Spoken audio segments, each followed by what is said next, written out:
Welcome to today's show.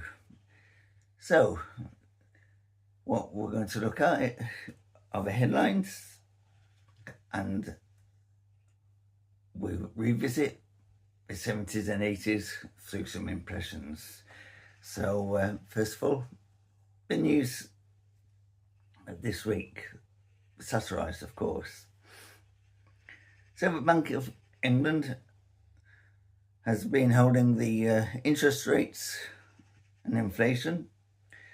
The Bank of England interest rates are 5% again, assuring the public that this good news will prevent the economy from overheating, which is a relief for anyone paying £8 for an iceberg lettuce in Tesco. The only thing overheating is my home and my blood pressure. And of course, the fifth heat wave has struck, isn't it? So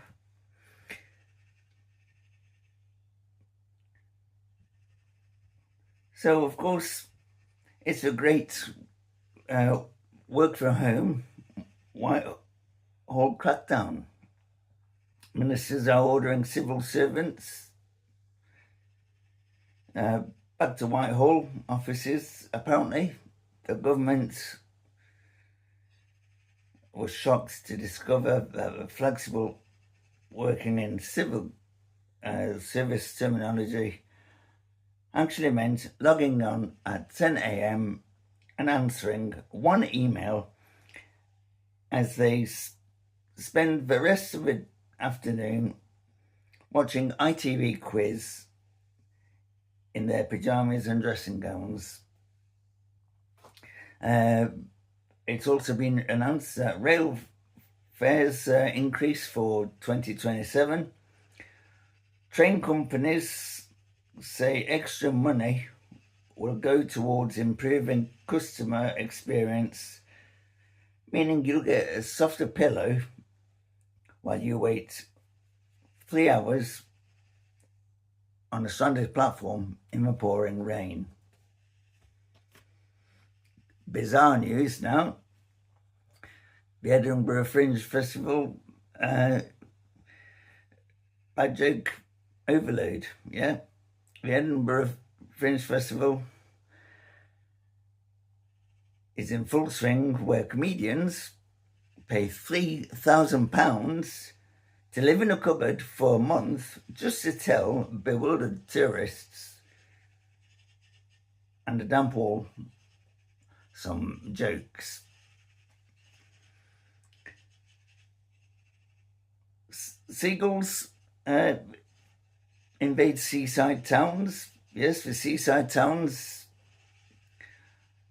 are facing an epidemic where the seagulls have become so organised they are no longer stealing chips and ice cream. They're checking contactless payment limits before swooping down. So, right now, that's the headlines over and done with. And if you can hear in the background, it's magpies. They're a bloody nuisance. Sounds to be about 4 or 5 of them. But here we go. Cards Against Humanity. So if I shuffle them on screen.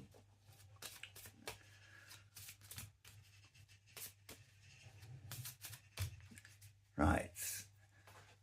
So, Nigel Farage has been in the news this week.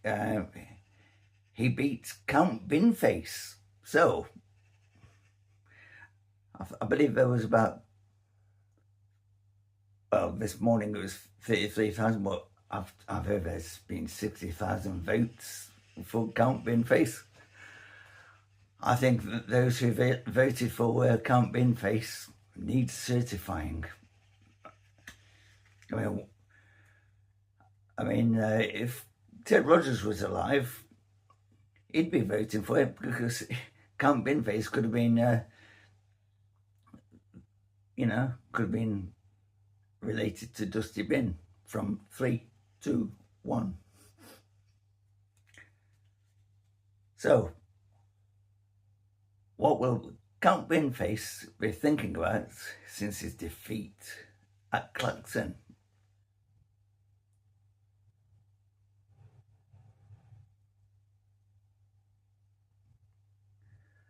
A mating display. They've probably found an old motorized. I've probably invented a new word there, motoroid. Yeah, it's a motorized hemorrhoid. Anyway, so a mating display. Yeah, I've probably found a motorized Dusty Bin to make love to. And what is Nigel Farage thinking now that he's won the Claxon by-election? A nice cup of tea. Well, I would have thought a pint of beer would have been more his liking. And of course, Andy Burnham this week, what has he been thinking about?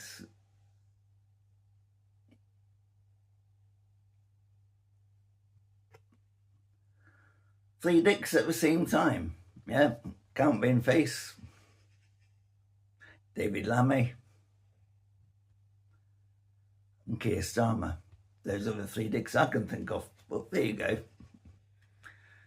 I could have said Diane Abbott, but she's not in government, is she? She hasn't been in government since Keir Starmer became Prime Minister. Oh, well. Shame. Because she gives me enough jokes to really take a piss out of her. But David Lammy, he's a male equivalent of Dan Abbott. So I took a piss out of him instead, didn't I? So anyway, talking about David Lammy, what is he thinking about next week?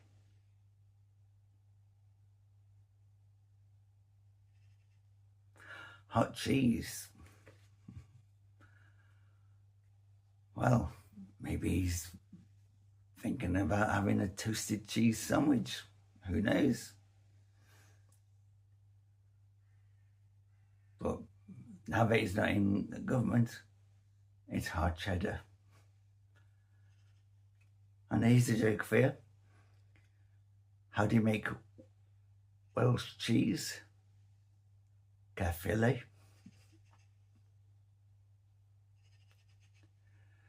Anyway, how's about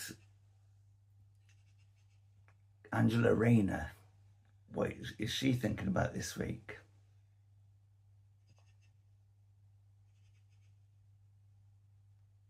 The World of Warcraft, or as we like to call it, the Labour Party.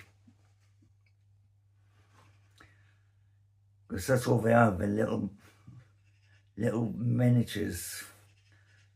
And I think we are the miniatures moving about a board in hexagonal boards.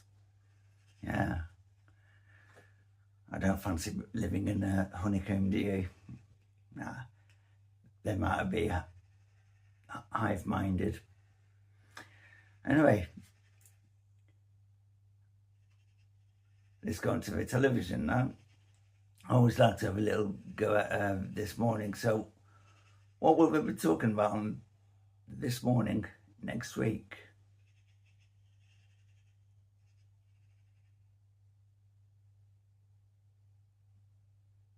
Mining accidents. Makes a change to the two train crashes that we've had. So if your train hasn't been on time, it's not just delayed, it's derailed. And here we go. And also, what is Lorraine Kelly talking about on her show?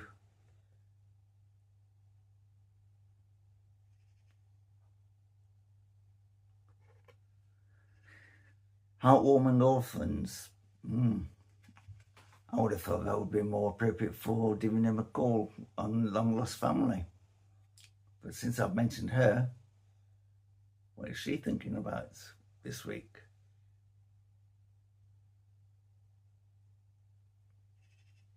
Shapeshifters. Yeah, there's quite a few shapeshifters at the World Economic Forum. They're all supposed to be reptilian, aren't they? Well, they get under my skin. So, let's just hope that I don't shift into a lizard. And also, the final one, where is Bradley Walsh going to be talking about in the chase around the world?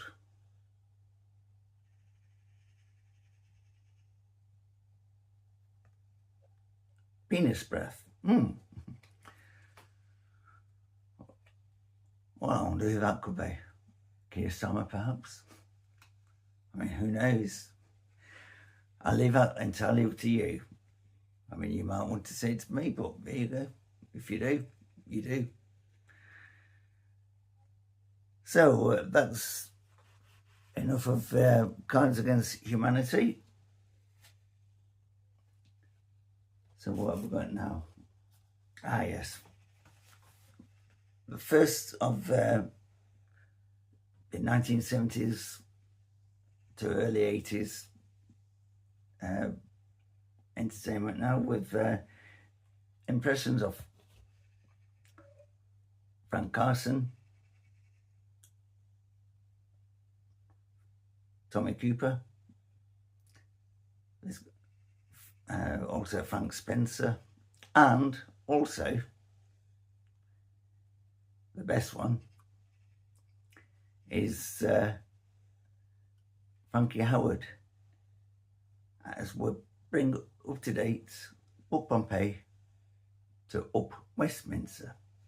So here is Frank Spencer. Just have a little drink of this first.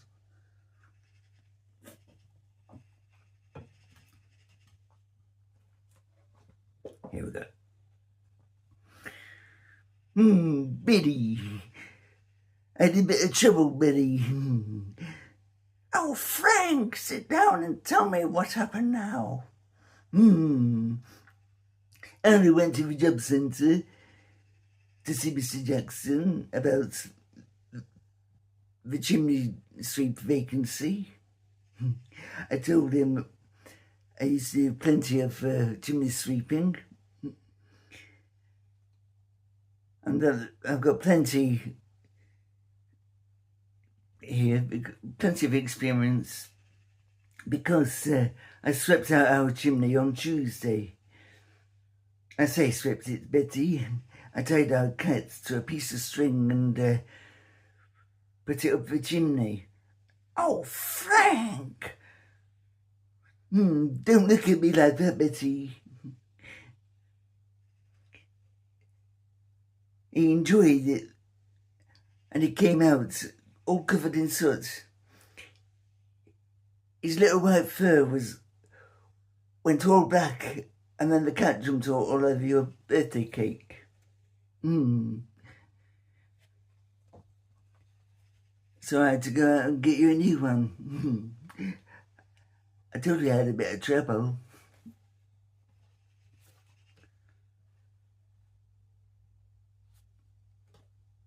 And finally, it's a quick show today, but there you go.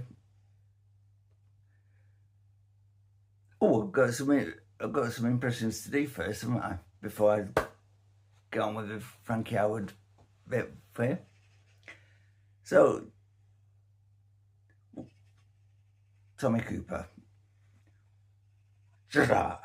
you know, you see that?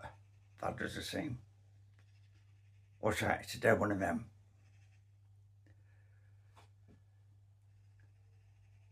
I went to the doctor's. I said, it hurts when I do this. He said, don't do it.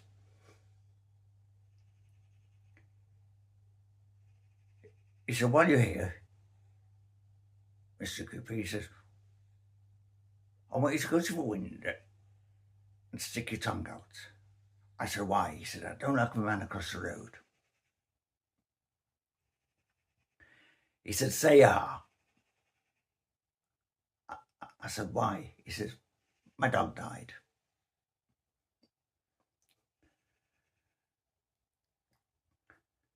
And a friend of mine, the vet told him, I'm sorry, but I'm going to have to put your dog down. My friend said, why? He said, he's too heavy. Now for Frank Carson. It's a cracker. It's the way he tells them. And here's the way I tell them. Paddy and Murphy go for a job interview. He says, I know you are looking for 3 fellas, but Seamus couldn't make it, so we've applied for the job instead.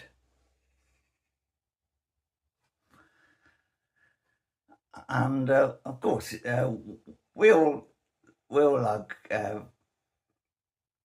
how Frank Carson just went on with things like that, because he used to tell jokes about his mother-in-law as well, didn't he? Like this. I took the wife and the mother-in-law to one of these seafood restaurants.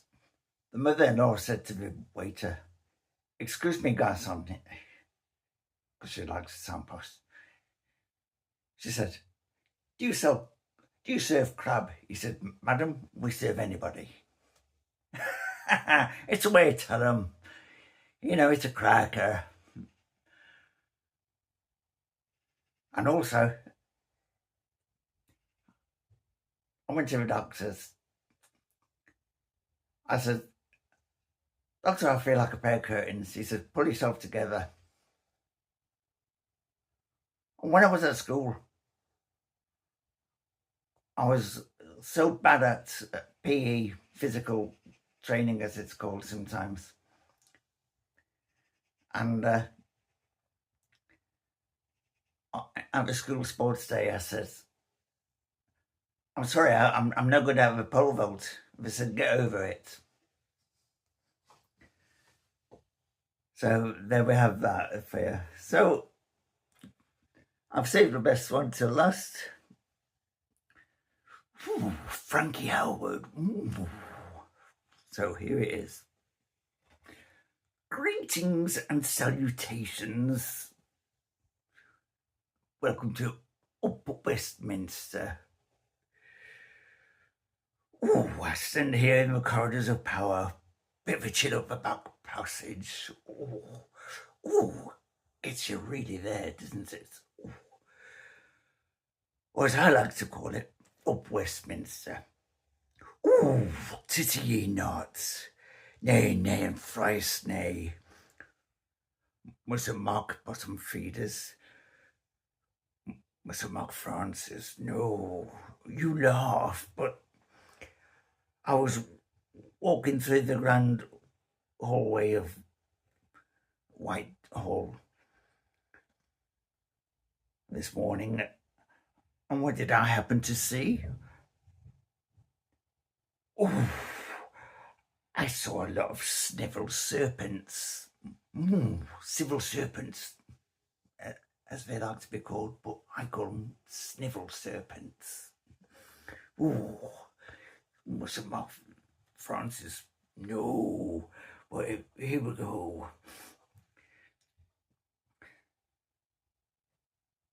Oh, suit yourselves. I also saw the Chancellor come out of the Treasury clutching his fiscal deficits, and I told him, what, in broad daylight?